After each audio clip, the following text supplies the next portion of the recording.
Halo guys, balik lagi dalam channel gua. Guys, untuk video gua hari ini, gua ingin menceritakan kisah dan kasus yang berasal dari Sumeneb, Madura, tentang menghilangnya bocah berusia 4 tahun secara misterius. Namun mirisnya, bocah itu pun ditemukan berada di dalam sumur.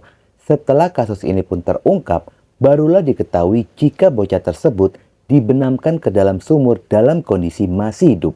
Di sini guys, gua akan menceritakan fakta pengakuan pelaku kepada penyidikan polisi dan fakta saat di dalam persidangan. Bagaimana kisahnya? Yuk kita simak videonya.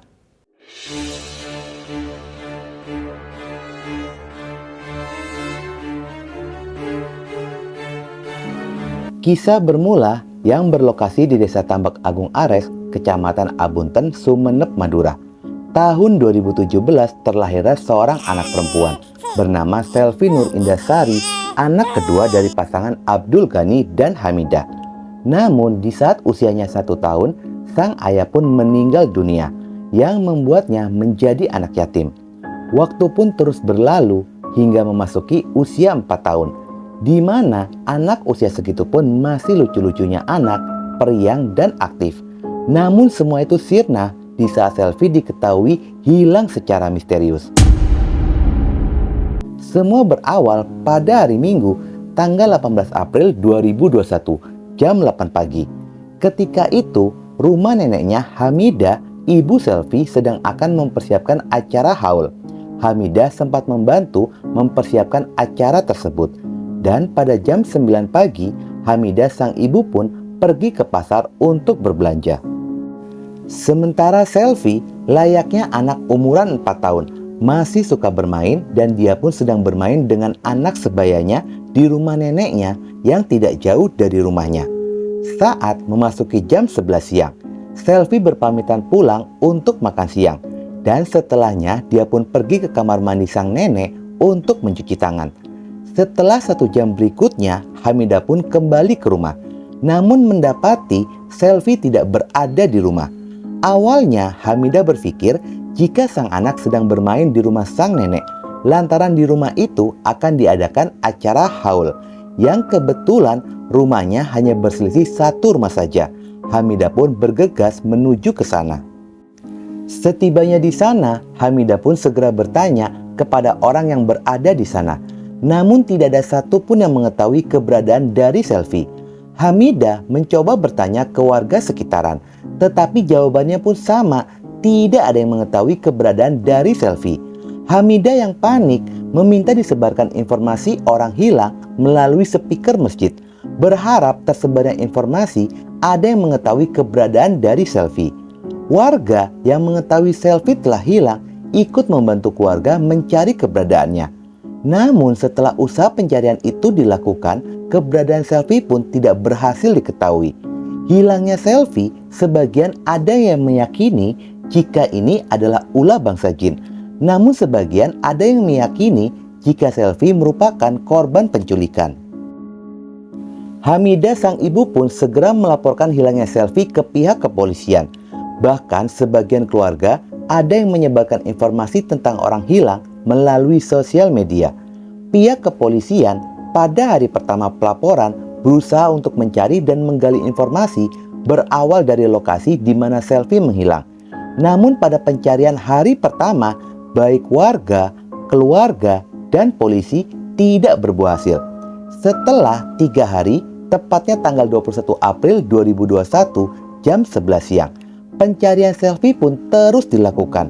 Dan polisi yang bernama Haryanto dan warga yang bernama Hadi Sutrisno mencoba menyisir, mencari di sekitaran pesisir pantai Dusun Pandan Desa Abunten Tengah, Kabupaten Sumeneb, yang berjarak 2 hingga 3 km dari rumah Selvi.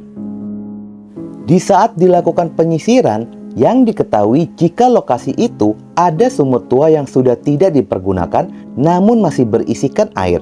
Ketika didekati, terciumlah aroma tidak sedap yang sangat menyengat. Di dalam sumur, keduanya pun melihat ada sebuah karung berada di sana. Dan terlihatlah ada kaki yang keluar dari karung. Haryanto selaku petugas polisi segera menghubungi anggota lainnya tentang penemuan tersebut dan meminta untuk segera dilakukan evakuasi. Polisi dibantu oleh warga berusaha untuk melakukan evakuasi dan di saat karung itu berhasil diangkat lalu dibuka. Jika tubuh itu seorang perempuan dan jika melihat dari ciri-ciri fisik serta pakaian, yakni baju kaos putih, memakai kaos dalam berwarna ungu dengan tulisan Hello Kitty, serta memakai rok berwarna kuning, dan itu identik dengan Sylvie yang diketahui telah menghilang. Tubuh korban segera dievakuasi ke RSUD Dr. Moh Anwar Sumeneb guna dilakukan pemeriksaan lebih lanjut. Jika melihat kondisi korban, kuat dugaan korban telah dibunuh, namun polisi pun tidak bisa memastikan penyebab korban meninggal dunia dan lebih menunggu hasil pemeriksaan dari forensik. Polisi segera menghubungi pihak keluarga tentang penemuan itu dan meminta untuk segera datang ke rumah sakit. Setibanya di rumah sakit, pecahlah tangisan keluarga mendapati tubuh tersebut merupakan Sylvie, bocah berusia 4 tahun yang telah menghilang. Pihak keluarga mendesak polisi untuk mengusut tuntas kasus pembunuhan ini dan menangkap pelaku kejahatan. Dari hasil forensik ditemukan fakta jika ada bekas jeratan tali pada leher korban yang sudah menghitam. Pihak kepolisian pun mulai melakukan penyelidikan dari kasus orang hilang menjadi kasus pembunuhan. Pihak kepolisian pun segera menggali keterangan dari 3 orang saksi yang terkait dengan korban, dan petugas polisi yang menemukan tubuh korban pertama kalinya tidak luput diperiksa oleh penyidik polisi. Dari keterangan keluarga, jika korban memiliki perhiasan dan sedang menggunakan perhiasan seperti kalung, anting, dan gelang, namun tidak ditemukan pada saat tubuh korban ditemukan. Dengan adanya kesaksian itu pun menduga jika motif pembunuhan ini adalah perampokan. Namun ini semua masih tahap awal penyelidikan polisi dan polisi pun terus mendalami kasusnya serta mencari petunjuk guna bisa menangkap pelaku pembunuhan ini. Kasus ini bisa dikatakan membuat polisi sangat kesulitan dikarenakan minimnya petunjuk dan saksi. Namun pihak kepolisian pun terus berupaya untuk memecahkan kasus pembunuhan kepada bocah berusia 4 tahun ini.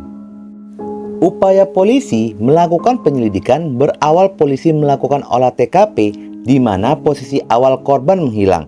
Polisi memeriksa rumah korban dan rumah nenek korban yang diketahui terakhir kalinya korban berada di sana.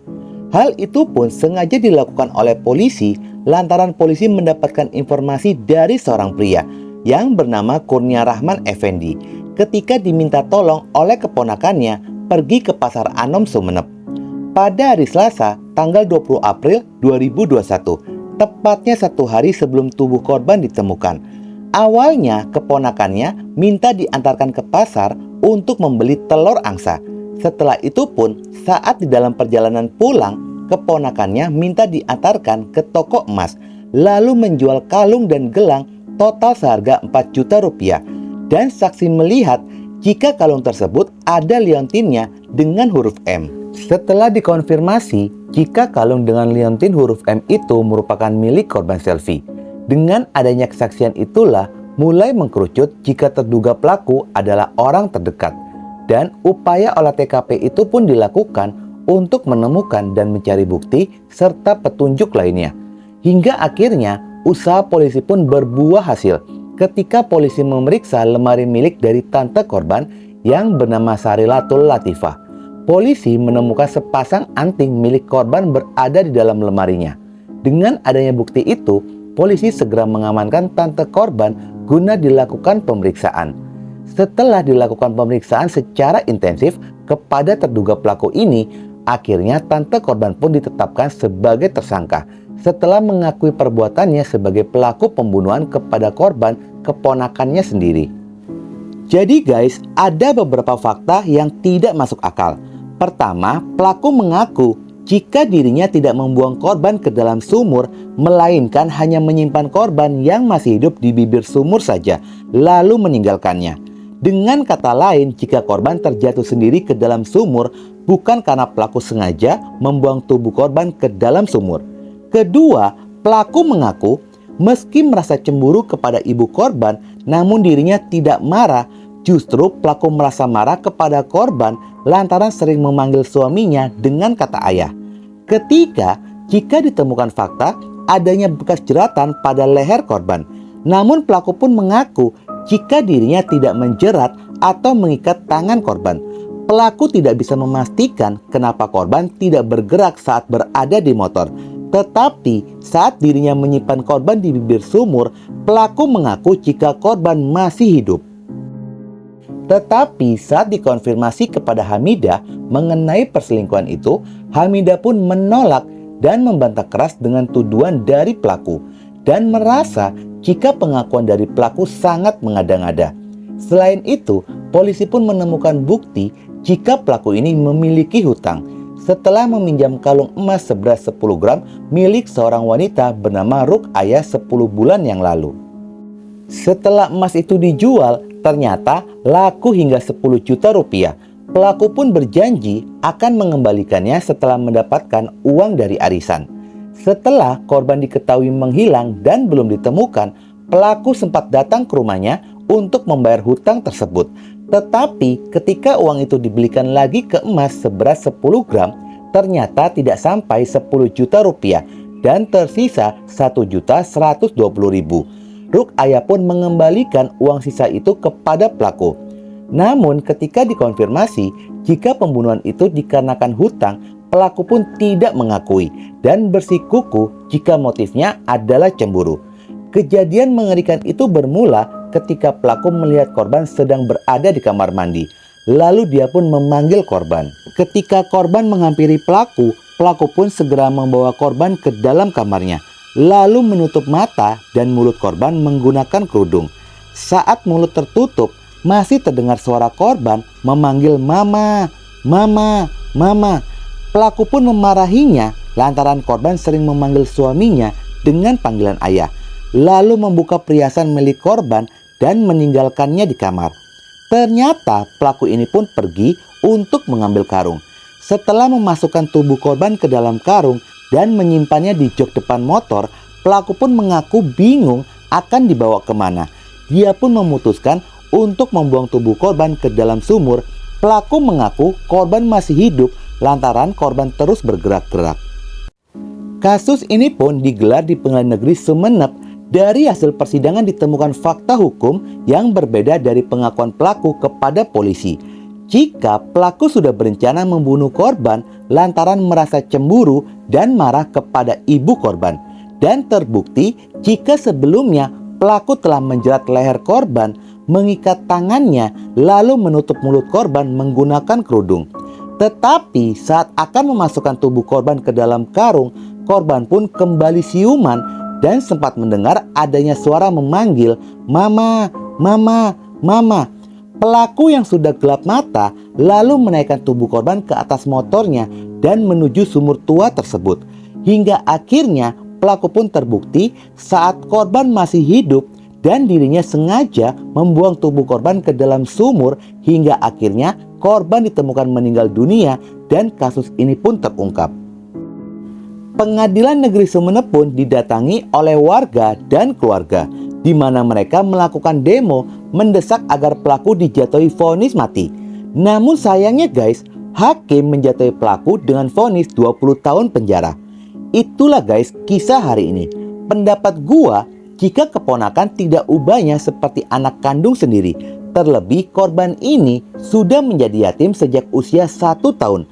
Wajar saja jika korban membutuhkan sosok ayah, yang mungkin saja sosok ayah itu ditemukan pada diri suami dari pelaku. Namun pendapat gue pribadi juga, motif utama dari pembunuhan ini bukanlah rasa cemburu, tetapi karena pelaku memiliki hutang dan motifnya adalah pencurian. Gue yakin banget korban, anak yang tidak berdosa itu, surga telah menantinya. Oke guys, sekian dulu video gue hari ini dan jangan lupa ikuti terus video gue. Oke?